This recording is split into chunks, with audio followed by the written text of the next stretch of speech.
السلام علیکم الحمدللہ والصلاۃ والسلام علی رسول اللہ وعلی آلہ وصحبہ اجمعین۔ سورۃ القصص، سورہ نمبر 28۔ سورہ قصص مکہ مکرمہ میں نازل ہوئی، جس میں 9 رکوع اور 88 آیات بینات ہیں۔ قصص کا معنی واقعات یا قصے ہیں۔ اس سورہ مبارکہ میں حضرت موسیٰ علیہ السلام کے قصے تفصیل کے ساتھ بیان ہوئے ہیں، اور مزید یہ کہ اس سورہ مبارکہ کی آیت کریمہ 25 میں لفظ قصص آیا ہے۔ اسی مناسبت سے اس سورہ مبارکہ کا نام القصص رکھا گیا۔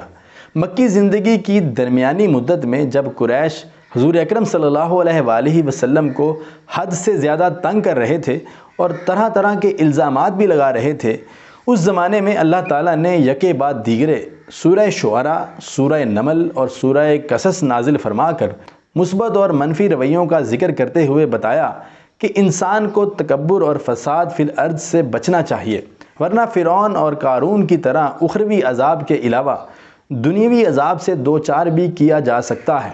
قریش کی متکبر قیادت کو ان تاریخی واقعات سے عبرت حاصل کرنے کا مشورہ دیا گیا ہے۔